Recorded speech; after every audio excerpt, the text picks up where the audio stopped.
All right, ladies and gentlemen, I'm super excited because this guy has a story that ties into me that I don't think he fully realizes, and I think a lot of people have that. But he's a Glory MMA fighter. He is 6-2.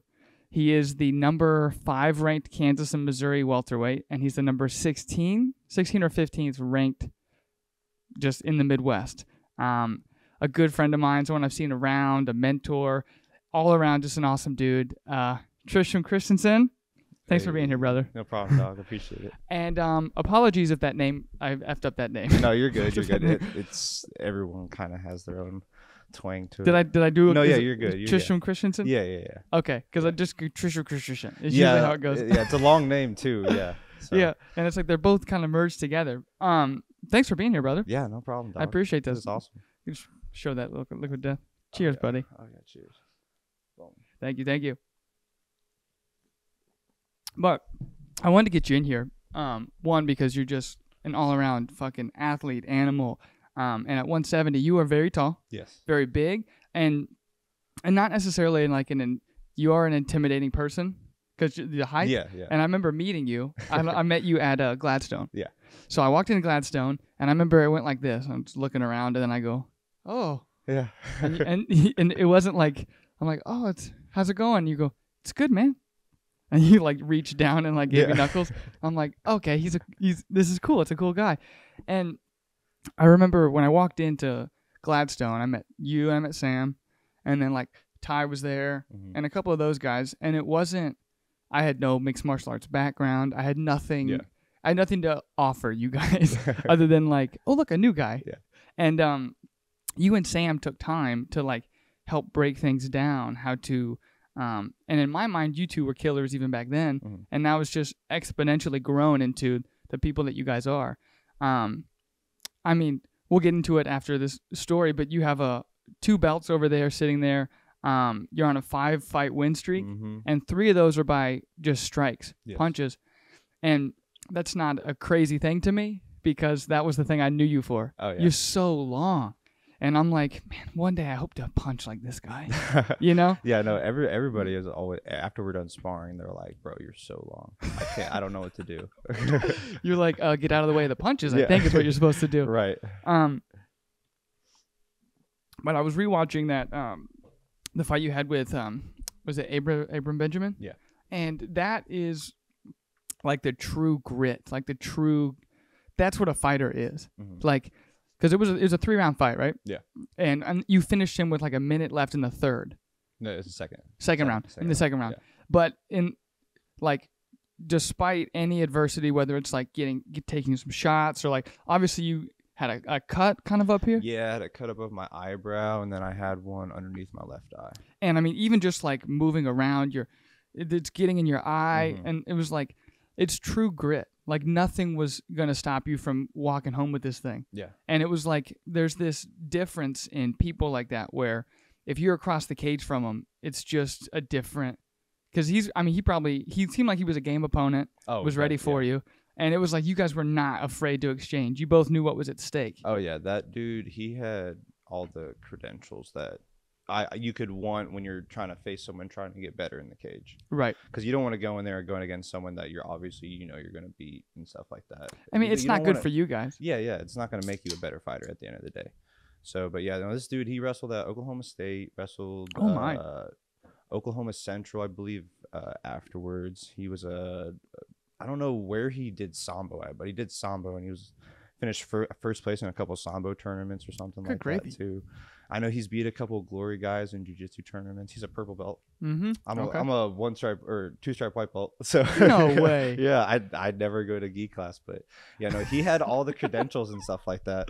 He had the knockouts. He had a pretty cool. It was like a jumping switch kick knockout in kickboxing. Dang. Yeah. Well, and I kind of knew that, whether it was seeing the clips and seeing you both go at it, it was like he's got a different background than like someone who would just.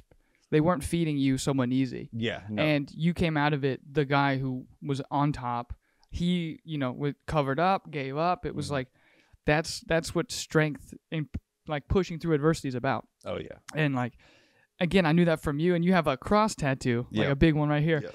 And I remember part of the story is I'm like, you're so long.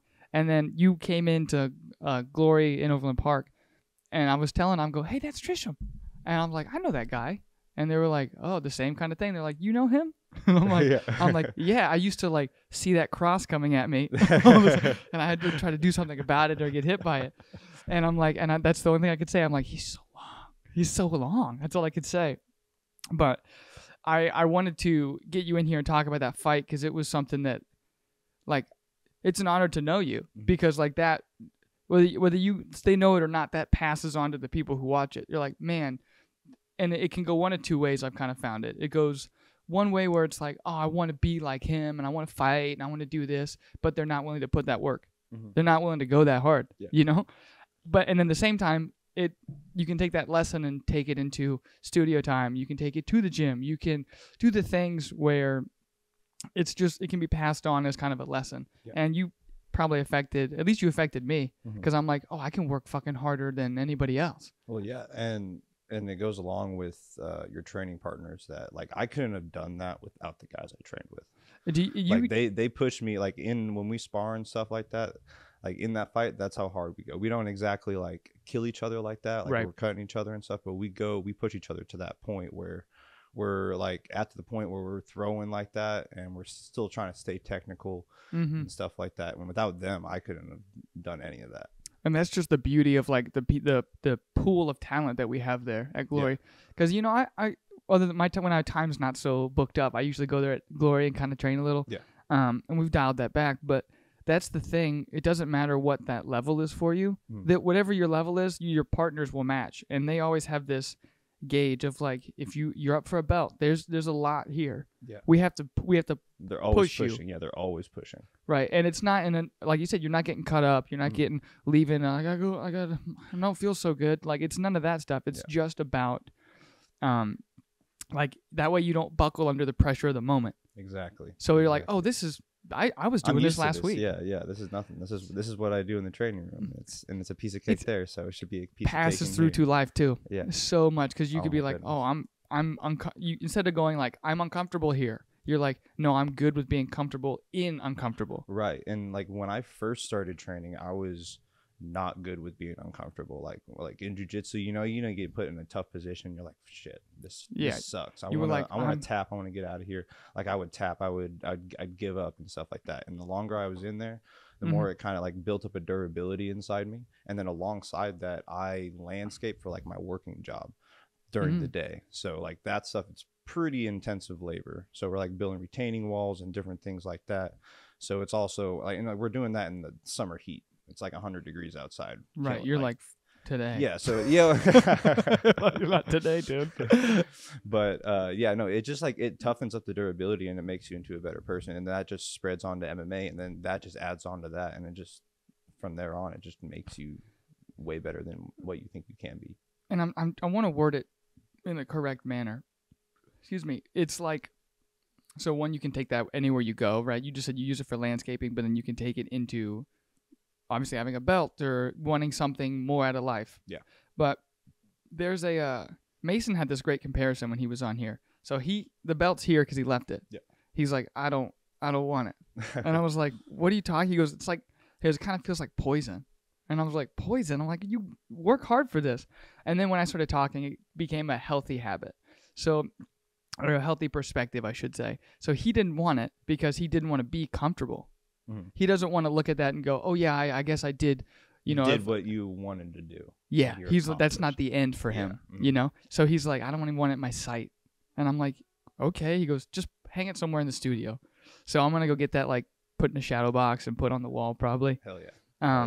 But like, that's a good, healthy perspective. Would you, because you have two over there, do you have that same kind of idea? I understand what his perspective is, and I totally get it and whatnot. Like my perspective, I have the belts, and like at home, I just keep them above my my dresser. Yeah, and I just it's just a reminder to me, like, yeah, I'm the champ. I know I can, like, I know what I can do. It proves like what I've done and everything like that. And I like it doesn't give me like a false sense of security or anything. Like it makes me want more. Like I want to do more. It's like that's a perfect it's like a prize seeing it. Like I'm imagining more seeing that. Well, that's like the beautiful part of that too, because it was like that's the two perspectives. Either it's poison and I don't want to get comfortable, which is healthy. Yeah. But then at the same time, you're like, but it is the fruit of my labor. Right. I worked to get this into my. I go to sleep every night looking at it.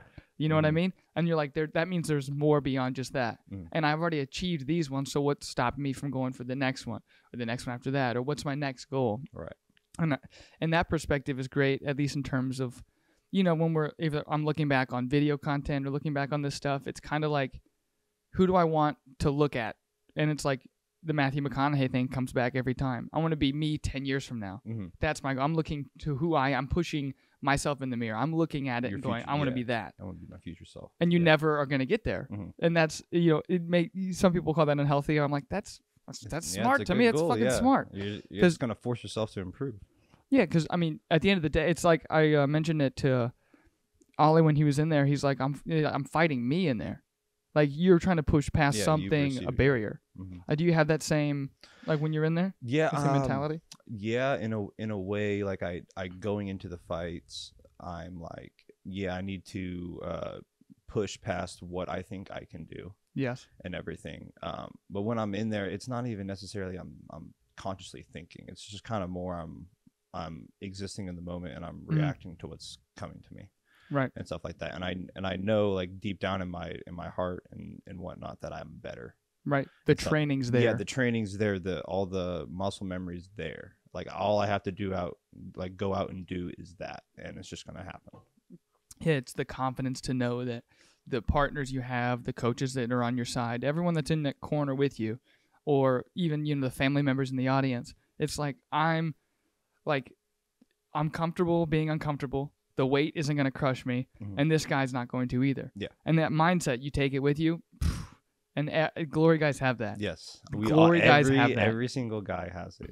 It's crazy how we all have it. Like, we all have that dog inside of us. I think it's just contagious by being there. Yeah, it is. It rubs off.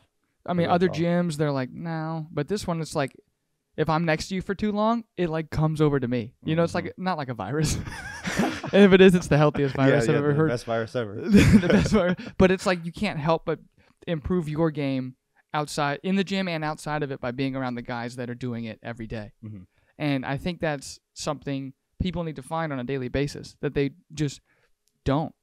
And I think it breeds a lot of these people who want what you have, right? So, like, oh, I wish I could have the belt, or I wish I could have this. And it's like, if you're not, maybe there's something else you could transition it into. Maybe you, like, another good goal for you, like a work goal, or like a goal with your friends and family, or something like that. Right. Like, there's engineers and people who do jiu-jitsu, and then, oh, I helped this thing at work, and now I got promoted. Yeah. It could be anything. Yeah. But I think finding a brotherhood like Glory has is crucial to people who want to improve. Exactly. And now, when I say that you mentioned Glory MMA, because my parents were not happy. I was like, how did your family take you being a champion? And so my parents, they're pretty comfortable with me kind of doing rough sports and things like that. Like, I played football my whole life, and then in high school I transitioned to playing rugby, and I was I was an all-state rugby player throughout high school. Tell me more about that. What is? So, I started playing my freshman year. I went to Parkville South. Okay. And they had a club team. In Missouri, it's a little different. Kansas, you can have school teams. Okay. Missouri, you can have club teams. I got you. Just the way with the athletic commission there. But so, yeah, we had a team that, like, it was only a few years old. Like, they had gone to state a few times and stuff like that. Joined my freshman year, made the varsity team as a freshman with a bunch of seniors and stuff like that. And then from then on, I was like, man, this is, like, I thought I loved football, but man, I love rugby. Yeah. That, like, it was like, you didn't have to wear pads. You could just go out there and play just like backyard football, essentially. Oh, that you're talking right now, and I'm terrified. I'm so excited. There's some big dudes. I've gotten a lot of shoulder injuries and different things like that. I mean, you're playing without pads, things happen. Oh yeah, stuff. But I mean, regardless, collision course. Yeah. Like the reason I wear glasses right now is because of, like, I hit this dude so hard that I stunned an eye nerve and it messed up my vision. So now Holy I have to wear shit. glasses. Yeah. From rugby? Yeah. Not from MMA. Just straight rugby. Yeah. I think that was like my junior year or something like that. But yeah, once I started playing my freshman year, I just dove into it. I played like it was a spring sport. So we'd play in the spring for the school. Then during the summer, I'd play sevens, which is just like a smaller version. So like normal is like 15 on 15. Sevens is 7 on 7. Okay. So you play on the same size field and everything like that. But I played that during the summer, and then the fall would come around, and we had the all-state team during the fall. And so during the fall, I'd play for the all-state team. Then spring would come around, repeat process all the way to my senior year. And then at my senior year, I was gonna go try out for the All-American team. Made one tryout. I tore an MCL sadly during it was an all-state tournament that we played in Colorado. It was pretty much like all the state teams from around the country would come to Colorado, have a little tournament there. Okay. And some guy from Arizona decided to do a little cheap shot in a ruck, which is kind of like where when someone gets tackled, kind of like have like offensive defensive line that kind of and they push each other, don't they? Yeah, yeah. Oh. So they kind of push each other, and this dude came in from the side and hit me from the side. Yeah. It was crappy. And then that kind of knocked me out of going to the tryouts for the rest of the All-American team and stuff like that. And it was kind of crappy, but it was a good kind of like it's better that happened. Now I'm in a better spot because then I was able to go play men's rugby and stuff I think I was like 19 at the time, and I played men's rugby for about 3 years or so. And we would have a fall season, a spring season, then we play sevens during the summer. So we're playing year round. And I mean, how was were you like recovery? I mean, that's a lot on you know what I mean? Yeah. It seems like it's a lot. Because I never got surgery or anything like that. The doctor said I was young enough to just, if I am safe with it, icing it, just taking care of it, it'll eventually heal. Yeah, you don't seem broken in any of your fights. Yeah, no.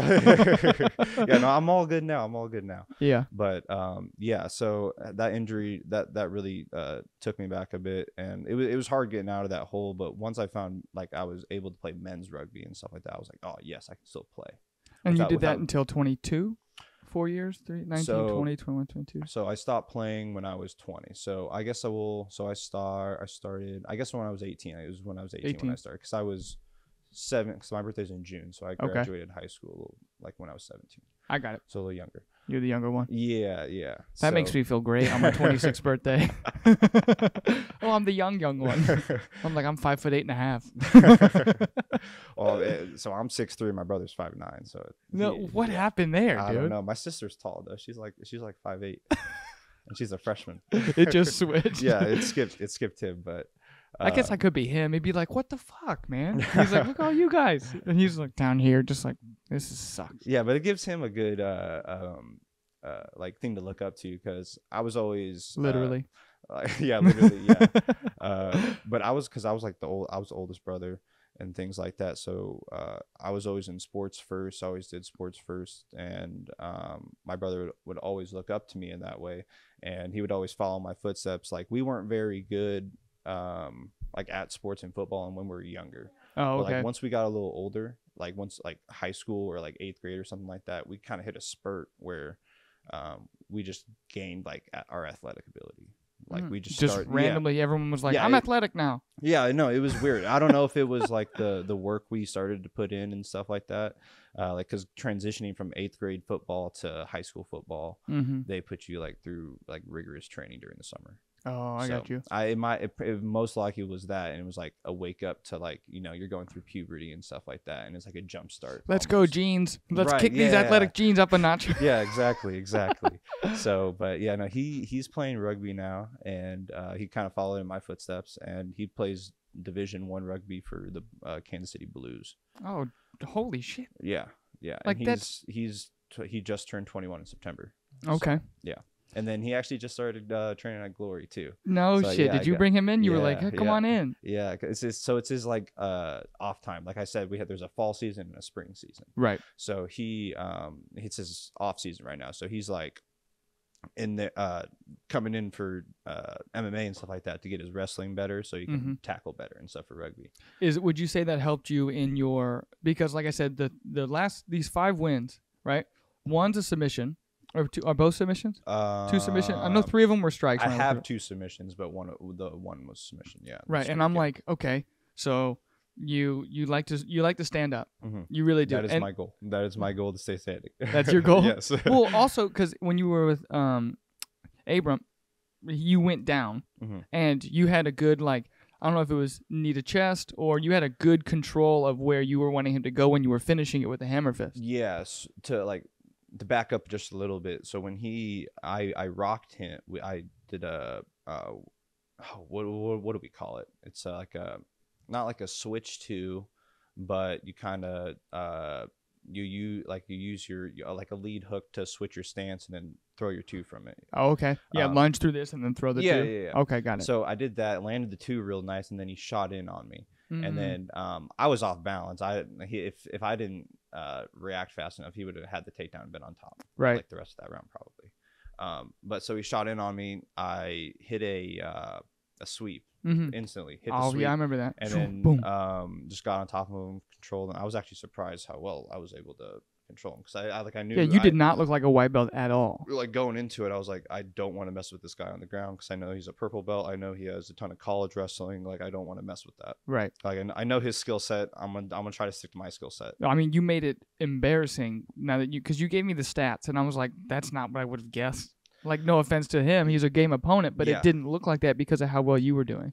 Yeah. So yeah, and I just got control on him, and then like a lot of people think like, oh, once you get on the ground with a guy who like knows jiu-jitsu and stuff like that, like it's game over. Like no, like once punches start coming into the mix, it kind of, like once you get hit in the face, like your game plan goes out the window a little bit. Yeah. You're like, oh, what I can't. Especially if you're good at putting pressure. Like that was something I realized early on too. It was like part of my thing was like, I need some distance so I can think a little, and it's like there's like no room for that. Like most of the time, it's like this guy is pushing it. And if it was a real scenario, it's just going to lay it on you. So you have to learn to figure out in that little space, in those little bits of time, what to do and how I'm going to do it. How am I going to get out? I need to cut an angle. I need to pivot. I need to, like you said, you were doing that. It's good cover distance with a hook and then throw that too. Yeah. Like you have to gauge all of that so instantaneously. And you seem to do it pretty flawlessly. Yeah, well, like, I mean, it's just like being in the gym and repping that stuff out. Like, there's certain combos that I throw that, like, when we just shadow box, I just throw that repeatedly. Like, I'm not even, like, thinking of what punches to throw. That's just coming out. I'm not trying to do anything specific. That's just what comes out. And so in the fight, that's just what comes out. And I've kind of figured out throughout, like I've had 8 fights now. And through all the fight camps, I've realized whatever you're thinking through that whole fight is what's going to happen in the fight. Like if you like before the fight started, I was like telling everybody, I was like, this is going to be a dog fight. I already know it's going to be a dog fight. Yeah. It ended up being a dog fight. Right. And like there was watching his film and the way he was throwing punches and the way like when he gets hit, he likes to just what he was doing in the fight, hooks like crazy. And so that's what he did. And so I was like, whenever he throws hooks, I'm just going to fire back 2-3. Yep. Every single time. That's what I did during the fight. And you're southpaw. Yeah. So that makes it super. And he's orthodox. Was he?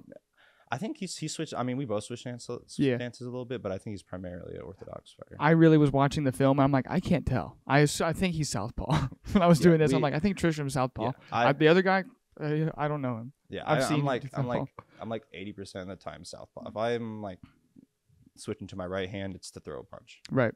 Or otherwise, I'm gonna stick to my confidence stance. And I mean, it's not something that could be told either. It's just you're so proficient at the striking, and you were one of the guys who I'm like, oh, I want to strike like that guy, you know. And then I realized, you're 5'8".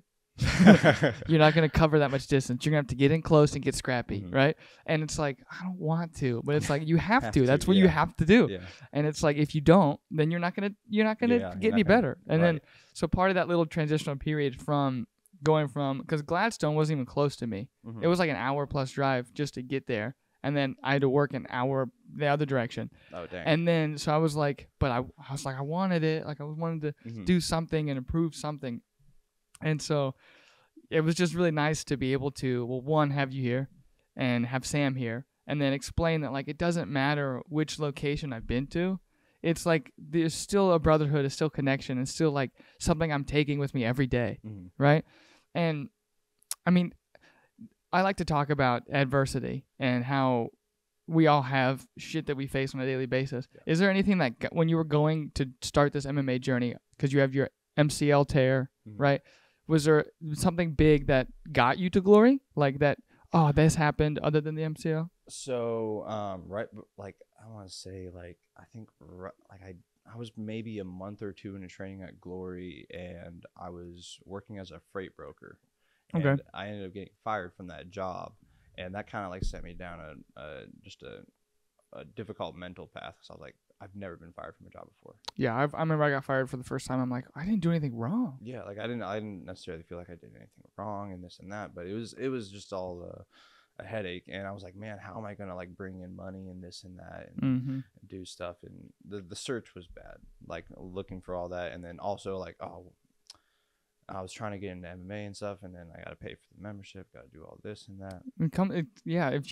If you don't have things like kind of set, that gets really fucking difficult. Yeah, really quick. Yeah, oh yeah. And so once that kind of started, I just kind of dove into training as much as I could, and I just DoorDashed on the side. I would DoorDash whenever I could and stuff like that, and then COVID kind of hit, and that just kind of gave me a bigger thing with DoorDash, because DoorDash kind of exploded during COVID, so that kind of helped me out through that. And then once I started doing landscaping, that just pretty much brought me out. It like brought out that fight, like literally I won my fight, started landscaping like 3 days later, and sorry. No, you're good. And then I started landscaping 3 days later, and after that I won all my fights. Everything was going up. Like even Zach was like, dude, some like switch flipped in you, and yeah, like your training is just way better. Like you went up a new level just randomly. Right. Essentially. Well, I mean, yeah, and it wasn't, I like to think that's the people who have this on their, like this is your mindset. You want to fight. You want everything out of this game, right? You want all of it. You have to they make this a priority regardless. So everyone I talk to, it's like, okay, this happened, the worst things happened, did not distract me, right? And same thing for me in the studio. It's like, when you get to a point where you can call it the devil if you're religious, you can call it the universe, whatever you want to call it. But when you get to a point where you have this mindset and you want it, shit's gonna like stack on top of you as quick as possible, especially at the moment where you don't want it to. Right. And if you're uncomfortable, right, but you're comfortable in that tough position, and you're like, but I know that I have to prioritize training. I know that this might not have worked out with that job, and I can't. What about the bills? And it's like, sure, you think about that, but understand that just means you're so close to the thing that you want. I've realized that when you hit that pinnacle of like, nothing's gonna deter me, things will try to, but you just have to prioritize it. And like once you push through one thing, it gives you like motivation, like, oh man, I can do that again. Yeah. And then you just keep, as long as you keep that same mindset, you'll just keep building off of it every single time. And like, I mean, I can't be more appreciative of you guys for teaching me that. And then at the same time, if we can do an episode where this can go out to those people, and then maybe they watch it instead of having to, maybe they can't experience it. Maybe they're somewhere else and they don't have such a great gym culture, or maybe they just don't want MMA, but they happen upon this podcast and they hear this thing and they're going through the toughest fucking time they've ever gone through. Then it's not going to be, it's that feeling of I'm not alone in this. Yeah. And I remember going there and being just lost. And I actually have a funny story about Zach. So I walked in there with the wrong attitude. Like the wrong attitude. I walked in there and I remember I looked at him and I was like, oh, and I saw all the belts and the things on the wall. You have the TVs and you have the wall over there. And I was like, yeah, I want those. I want them. yeah, I'm going to have him, right? And I'm like, see, 20, I'm probably 22 at the time, 23, something like that. Maybe fresh 23. And definitely for the wrong reasons. He could like smell it on me probably. And he just goes, okay. And I was like, well, no, like I work hard for it and do this and that. And I don't know if I can't remember if he cut me off, but he was just like, no, I got you, but let's try a class first. Yeah. And then it hit me from that moment when I walked in the door. It was like, okay, because in my mind, I'm gonna sound like such an idiot, but that's the point of this thing, is that I walked in thinking after like 4 months I was going to be like top dog. Like I'm totally going to be able to get in there. And the next like 3 years, I'm just going to fly through it. Absolutely not. If anything, they were like, there's the fresh meat. They walked in the door. Who's this guy? Right. And something healthy about that is that obviously when new people come through, you don't murder them. Mm-hmm. But you allow them to know that it's not that easy. Yes. Whether it's just with the cardio, even just me doing the classes. I remember it was like a warm-up, 20 minutes maybe, and I'm just covered in sweat. My abs hurt, right? And I thought I was in pretty good shape. Mm-hmm. Not even close. And it's just like, uh-oh. Like, that little thing was enough to tell me that this isn't easy. Life isn't going to be easy, but as long as I have guys that I can talk to and be around and a place that I want to go to, that's kind of like, it's like therapy. Mm-hmm. It was therapy for me. 100%. Like a lot of people use like lifting weights as therapy and stuff like that. And mm-hmm. I did that too. Like I would, like if I was feeling anxious or angry or anything like that, go to the gym, lift some weights mm-hmm. and relieve it a little bit. But if you take like a week off of training at doing MMA, it just builds. Like it just builds up inside. It makes me so terrified, kind of. And you just got to go in, and it just all goes away. It does, like that, because all the like shit that's happening in your life that you like isn't going right. It doesn't feel like that after you go to training.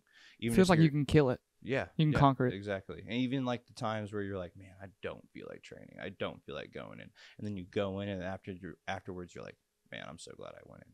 Dude, that happens a lot. Yeah. Oh yeah. Like, it's good to know that like even the guys who have made this a priority in their life still feel that way too. Oh yeah. Like it's not just like, and because the only other like preaching I guess I got from that was like, David Goggin, like the Navy SEAL, and those guys are like, no, I don't want to be here. I'm like, you're not relative to me. I'm not close to what you're doing, running 95,000 miles. Yeah, but right. Like I can relate to another guy who I'm in the gym with who doesn't want to be there either, because he had a hard fucking day of 12 hours at fucking construction. Mm-hmm. And he's still here, and he's going to be he's better than I am because I didn't go that day.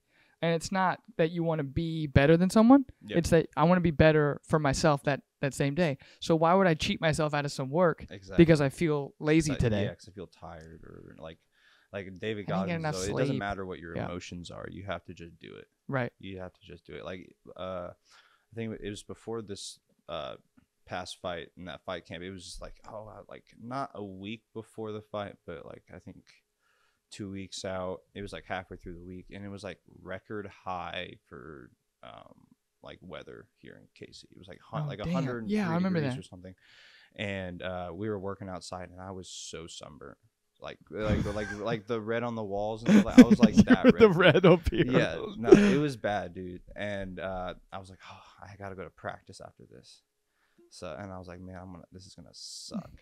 Yeah, shit. exactly, oh, God. exactly. Don't touch me. Don't touch me. I was like, anyone touches me at practice, they're getting knocked out. You're like, I'm good with the striking. I'm good with the strikes. Right. And it was like, I think we were going live. We were just doing like situationals right at the end. And I was just dying. And Zach came over to me and was like, it's all going to be worth it, dude. It's all going to be worth it. I was like, no, it was like we had like a round or two left. And I was like, they just gave me an extra push to keep going. Mm-hmm. And then later on, like come fight time, it was all worth it. So I mean, it shows, man. Yeah. You're killing it. And if we're not allowed to say this, I can cut this out. But have you officially announced going pro? Yeah. So, well, I put out on Facebook that I was going to make my pro debut in February. Hell yeah. And I was also supposed to have a kickboxing fight in December. Mm-hmm. I'm not 100% sure on that fight. Okay. The guy I was supposed to fight actually just fought on that Springfield card. Okay. And he, I don't know what happened to his knee. Mm. One of the guys went back there, looked at it, and he said it was like super, super swollen. So he's out of the fight. So they're trying to look for someone right now, but I don't know. I'm not 100% confident if they're actually going to find anyone.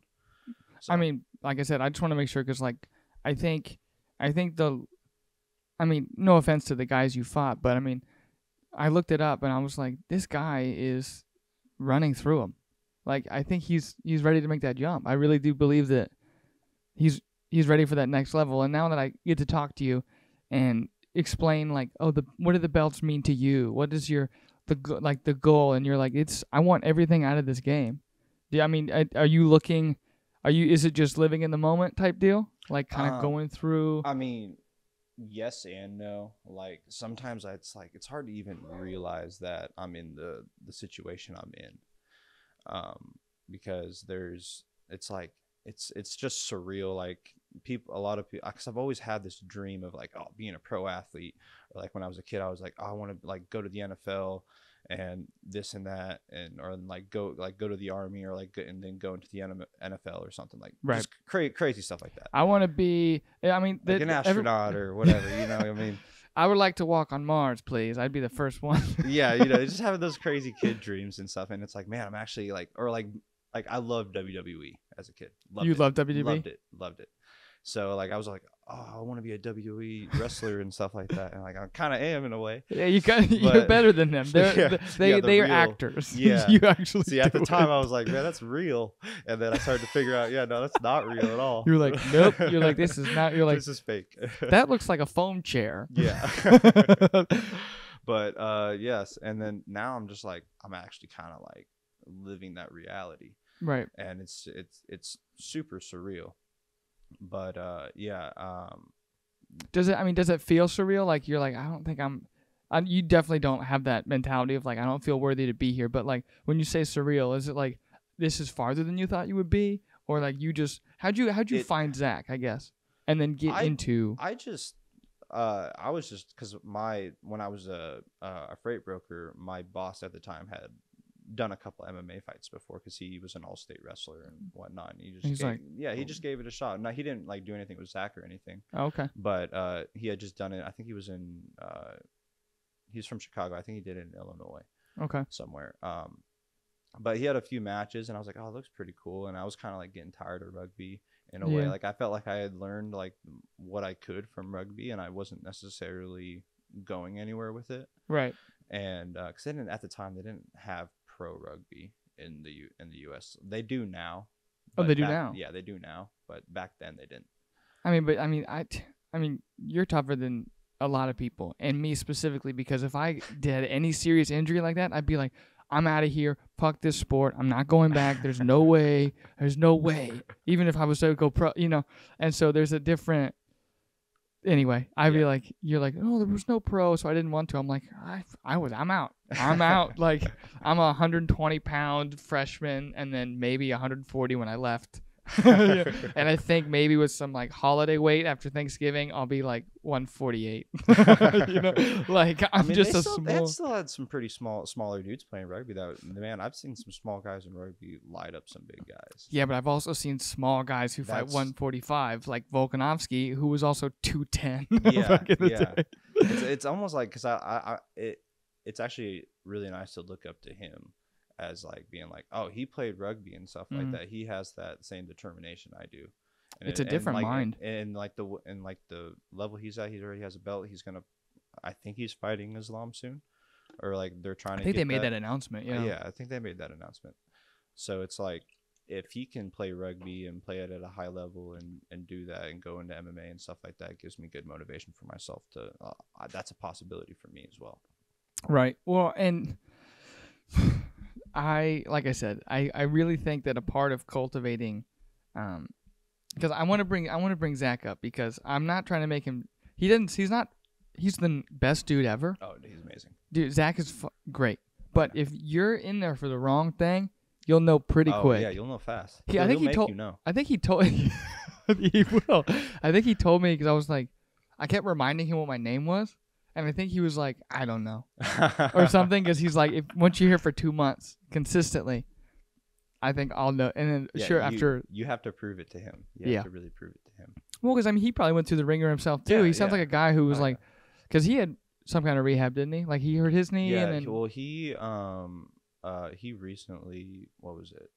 He broke something or tore something in his back. Oh, mercy. Yeah, and he had to get surgery for that. So that took him away from fighting for like a while. And then right when he was getting back into it and like physical therapy and stuff like that, he tore his bicep on top of that. So it's just kind of been like an injury on top of injury for him. Yeah. So I think he's still trying to, because he's always said, I want to go out on my own terms. Right. So I think he's still trying to like get back in there where he can like at least get one more fight in and then. Yeah, like the injury is not going to tell me when I stop. Tell me when I stop. Exactly, right? Exactly. And I mean, that's also, like I said, more power to him. But that told me another thing, which was when obviously I was like, I want those, and then he laughs, and then he's like, the name thing. It makes you go, well, now I fucking want you to know my name. Yeah. I want the recognition. I want to be on the chalk wall, and that my goal is met. Yeah. And it's so weird because it feels like it's immediate, but it opens up a new like layer, like a new latch in my brain that it goes this way.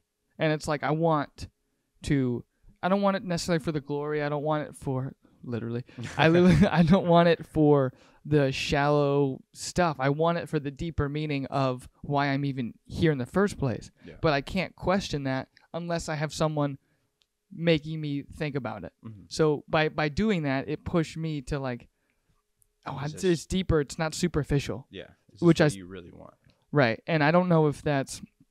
I mean, maybe it's him because the first one I went to. Maybe it's just that little bit, but every time I go and find something new, like or learn something new, I find something new about myself. Mm-hmm. And have you always been with Zach? Yeah, always. Yeah, since day one. I always try to make my rounds out to an Overland Park. I'm actually going there on Monday. I was there. I'll see you there. Yeah, bet. I'll see you there. I was there last Wednesday too. It had been a little bit since I had been there, but I know right when they opened up, me and Sam tried to go there as much as possible and stuff. Trey's great too. Yeah, no, I love Trey. He's awesome. He's a great coach. And then I'll try to. So once landscaping slows down, which it is right now, and we'll start like snow plowing and stuff like that. So like whenever it snows, I'll work. So that'll open up time for me to actually go down to Lee Summit and train down there with them in the morning. Okay, I've never been to that one. It's it's a tough room. Yeah, 100% tough room. I mean, that's where it's the hub of all the UFC athletes and whatnot. Yeah, like if you don't, because I don't train there a lot, and if like you go down there, they know like when there's like a new face in the room, and they put the extra work on you to make sure like you're there for the right reasons. They do the same thing like what Zach would do to like the new meat, I guess, in the gym. Right. Whatever. I mean, which is it's good. Yeah, no, it's for sure good. And this is the only thing it's going to do is make you better. Right. So it makes you question yourself. Yeah. You go, okay, what am I? I was watching that Floyd Mayweather said the same thing. He goes, if I had a bad day at the gym or like someone put it on me, and this is after he's won belts, he's he's one of the best defensive boxers that we've ever seen, right? Like you hear all these things, right? I could tell you like, oh, look at those belts, oh, this and that, and then you go there and you're like, what the fuck am I doing here? Like, do I want to be here? Is this really what it is? And then, oh, yes, it is. And you just overcome that hurdle, and then you do it over and over and over. And then, I mean, I really don't know any other spot or anything I've done in my life that has really opened up that layer of myself other than being in that gym. And it's not, and I want to make this super, super clear, because I don't think it's been coming through necessarily when I watch some of these, or if they even notice, but the whole goal is not to like hurt me, right? Like if you see something happening, like if you keep getting, if I throw a 1-2 draw 2 and I keep getting him with that draw 2, then that's easy work for you guys. Yeah. You're not going to keep doing it and then hurting me on purpose, because that doesn't help me either, right? Unless you're like, move, slip it, right? I'm gonna throw that too. Like it's a training aspect. Like coach while you do it in a way, and I try to do that with a lot of the new guys I go with, because whether you're new or you've been in there 10 years, I'm gonna treat you the same. Right. And stuff like that. Like if you're a new guy, like I want you to get better. I want you to get that work in. Like if we're going, like I'm not gonna like go ham on you and knock you out and stuff like that. But I can. Yeah, I mean like I'm gonna throw punches and stuff like that and like make sure like you know that like I can come at you if I really want to, but like I'm gonna let you throw and stuff so you can get work in and stuff like that and learn the shit you need to learn. And it's not in a way that's like so like you have a long jab, especially and you're in southpaw. I remember trying to like kind of like I had to jump in a little bit. Like I missed that one. You would still do it, but then you could do that the whole round if you wanted to, but you're not going to because there's no work in for you. Yeah, you're like, I do need a break. No, I don't fucking need a break. I need to be better than I was. And so then on top of that, you're like, okay, I have to find a way. I now have to, in a matter of seconds, figure out what I'm going to do. And a lot of those things can come down to just being here, right? And then it gave me this giant, like, gratitude.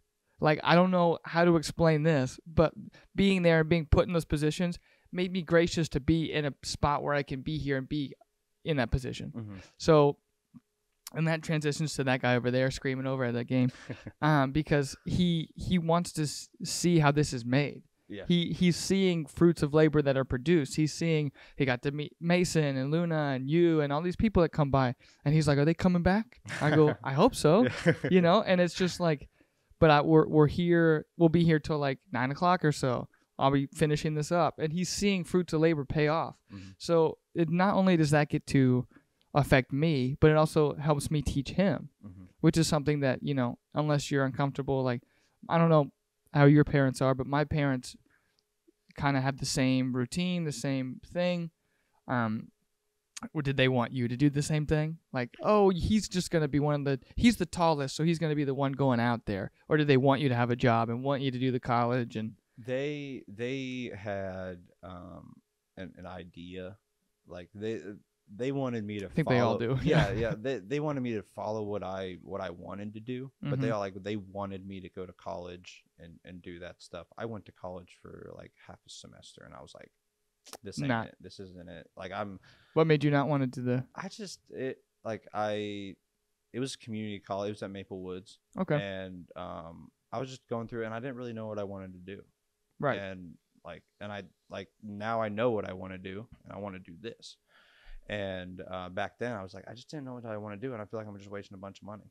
Yeah. So I was like, I'd rather work and make money than just spend a bunch of money on something that I don't know what I'm gonna do. That is true. You're like, why am I taking these credits on the French history class right now? I'm in America. I don't need to take French history. I don't understand. Right. That I remember telling that because I went to Johnson County, and I haven't finished. So I have bits and pieces of a 2-year program they had there. And then, of course, got out to the workforce, started working, and then had to pay for him, and we had insurance. And he had in the episode where I talked with Steven, I go into like the whole 15-minute bit about Madden and what happened with him. But we were in the hospital. He was sick. He had to have emergency surgery when he was born.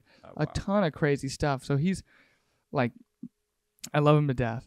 And it's just like, it's so hard, but you have to like do this thing. I'm glad your parents have that, like, let you be.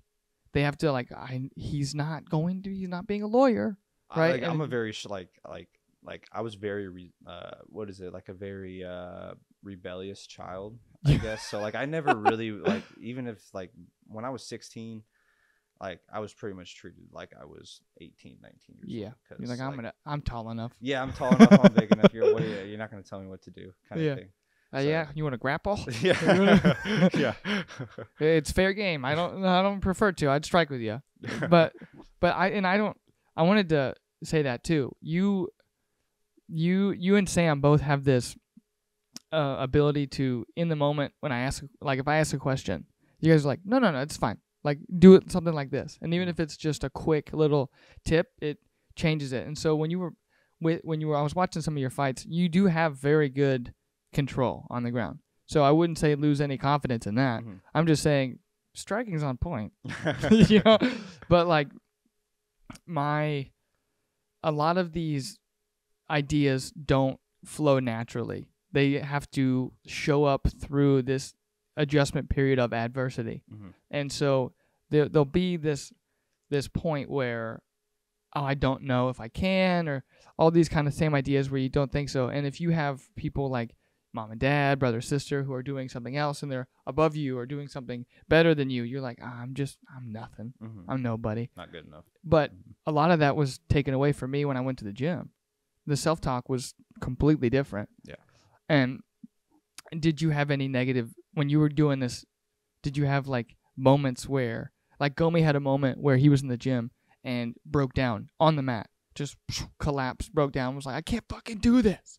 Threw his headgear off, and he's like, dude, Trey like got to his level, was like talking with him, and I'm like, so we're all there? We all do that? Do you have a moment like that? Anything kind of? I've never had a moment like that in the gym, but I've definitely like been at home or like in my car afterwards, and I'm break down, cry. I mean, like cry, like do it, like the emotions, because you're so like invested in this, and stuff like that. Have to be. And then when you because you're pushed to such a point that like it's your breaking, like you're pushed to your breaking point, like, right, every single time. And like you always, I mean, it'll happen. You go over the edge sometimes, and you feel everything hit you and stuff like that. So just a rush, right? And to get better from that, because if you just dwell on that, and it'll just keep happening to you. Right. It'll just keep happening over and over again. And if you don't move past it, you're never gonna get to where you want to get. No. So yeah, you just move. Like you just gotta pick yourself up afterwards, get back to it, and get back in there. Because you just gotta remind yourself that like your home's the gym. Right. The gym's always gonna be there for you, and stuff like that. Oh, it always is. Like I said, it's therapy. It can be if you treat it that way. Like when you go in and sometimes. When I go see like a therapist, it's like sometimes I have shit that I have to say, and I'm like, I don't really want to talk about it. But if I don't, I'm not gonna get it fixed with this person. Mm-hmm. It's the same thing. If I don't address that I can't do this technique, or I'm not as good as I want to be with, this jujitsu, being in the jujitsu rounds, I can avoid jujitsu class. Mm-hmm. I can avoid the rounds, or I can just suck it up, deal with it, and then be better for it. You'll accidentally get better. Like Zach says that all the time. He's like, if you don't even feel like coming in, just come in and give the best effort you can get. You'll get accidentally better. Yeah, you'll just get accidentally better, because like if you're in there, you're obviously doing work. You gotta right. survive. Like even if you're like in jiu-jitsu rounds and stuff like that, and you're just getting mauled, you're surviving. You're still learning to survive while getting mauled and stuff. It's the uncomfortability thing. Yeah, and like in that way, you're getting better. So you accidentally get better every time. Yeah. So if you that's beautiful stuff. I'm gonna get that on a shirt, dude. Oh yeah, dude. Like come in accidentally better and like a check mark. Right. Exactly. I mean, and that was something that I didn't know I would find either. I didn't know that even if I didn't feel like fucking going, I'm better than I was when I went yesterday. Mm-hmm. Somehow it doesn't make any sense at the moment, but I wanted to. I don't really have anything else other to conclude with this, and we've been at it for an hour. It does not feel like it's been an hour. It for real? It's been like 20 minutes. I know it's been an hour. But I just want to say that what's the card that you're on for your pro fight? Is it the same one? It'll be Synergy, yeah. Synergy? Mason? Yeah, the same one. It's the same one as Mason. Then I'll definitely be there. They just put a like a little post out. Okay. And it had me, Mason, Duran, and Duran's in there. And Oliver on it. Okay. Yeah. Ollie's on that one? Ollie be on that one too? I mean, he's on the poster. I don't know if he's on the card. They just like his face. They like his look. Yeah. They go, oh, he looks like a guy who would draw a crowd. Yeah. His last fight, man, he's a little savage, dude. Were you there for that? Yeah, I was at the Springfield fight. Yeah. Holy shit, dude, man. He was a savage. Speaking of striking. Yeah. Did he take your master class? Bro, he was doing really freaking good. So dude. He's so composed, dude. Like for his second fight, like his first. So we fought on the same card for his first fight. Okay. In Springfield, and watching his like comparison, like he got that flush knockout in the second round in his first fight. Yes. But like he was very like coming at him, swinging a lot and stuff like that. It was coming in wide. Yeah, he kind of burned himself out towards the end, and then in this fight, he was composed. He was jabbing him up. Oh my gosh, dude, he looked like a boxer. Ollie, well, I Yes, guess dude. gotta come Good on job, back. dude. Yeah. I'll just have a striker podcast with both of you guys Oh on yeah, here. dude. Yeah, no, dude. He's a little savage. I'm glad to see the improvement, especially to a second fight. That's crazy. I'm trying there's a scenario where you're like, yeah, he's jab, and then he's like, if he throws a hard 2, he'll connect with it, and then maybe he'll sense a little bit, but he's right there. Mhm. He's not backing up. I'm not moving forward. He didn't even Boom. try to wrestle too. He was stuffing takedowns and everything, and he even tried to wrestle to the 3rd round. And I was like, man, because he has a wrestling background. Yes. And stuff. So I was like, man, before the fight started, I was like, he's gonna take him down and just beat the shit out of him. But yeah. He just stood up for the first two and a half rounds. And it looked good, man. Yeah, he looked solid, man.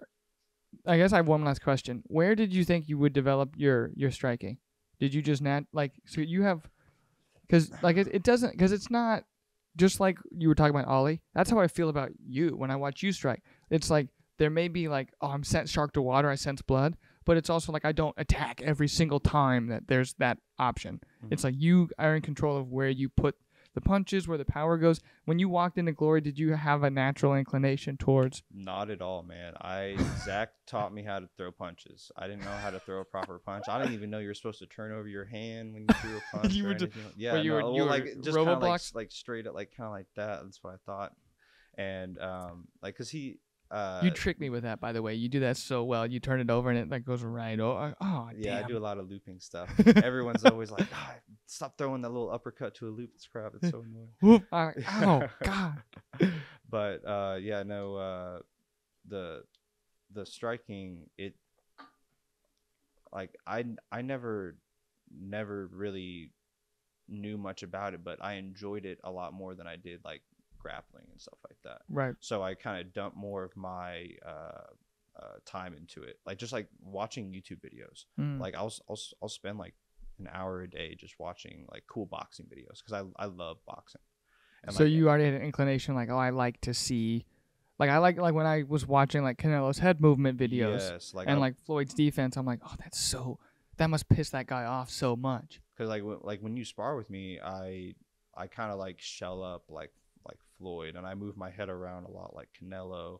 Yeah, I noticed like that. Uppercuts like Canelo. Like I take a bunch of things from different fighters. Like I'm right-handed, but it's more comfortable to be in southpaw. Right.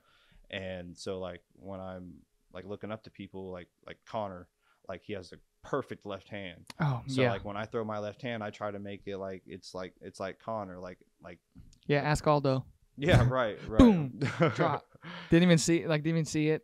Yeah. But yeah, no, I just try to take things from the crazy pros out there and try to like mold it into like my own thing and see what I can do with it. Right. And stuff. I mean, I think everyone has that a little bit inside them, a piece to do that. It just seems like it was a natural thing. I didn't know it was part of when you're. I've had people come up to me and be like, "Bro, you're like," even when I grappling, like I don't enjoy grappling that much, but they're like, "Bro, you're a natural grappler." Yeah, it is. You can tell just in footage too. Well, and like even like I don't know if you've ever played this game at the pool. It's called like Sharks and Minnows. I think so. Were they trying to get? Yeah, you're the shark. Like, try to get them. Yeah, like you're a shark on like one side of the wall, and you're a minnow trying to get to the other side. Oh, okay. And you like you're a shark, so you go and like grab them, and you got like bring them to the surface. Oh no. And so like as a kid, I would always grab people, bring them to the surface, and like, bro, you have such a crazy grip, and stuff like that. Yeah. And so it's just kind of spread over. Like, oh, I guess I'm kind of natural at it. You were like, yeah, well, I wrestled literal minnows, so I had to, and then I upgraded to the children, and I was able to get them up. But that's the only questions I had, man. If you have anything to plug, because you have the pro card, maybe the kickboxing match, which I kind of want to go to that, because that would be just a banger. It's gonna be that one's interesting. It's at Carnegie Hall or something, like it's like a country club type thing, and it's from what Zach told me, it's more of a high end thing. Like they usually do boxing. But this time they're doing kickboxing. They're gonna have, I think it's like a bunch of like, not like seats, like dinner tables and things like that. Like around I get it. It's people who were like, let's go to the theater, rather than people who were like, let's watch people kill each other.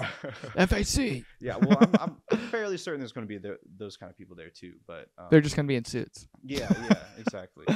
But yeah, no, I guess we'll see what happens with that. It'd be cool if I could do it, but if not, oh well. I'd be happy to watch either of them. Oh yeah, no, I'm excited to do both. But I'm excited to watch your career, man. I'm really excited. I'm glad that I have this stamped on record on my birthday. Oh yeah, dude. This was Tristram. Thank you so much for being here, brother. Oh yeah, I appreciate it, dog. All right. That was awesome, dude. How'd you feel? Dude, that was cool.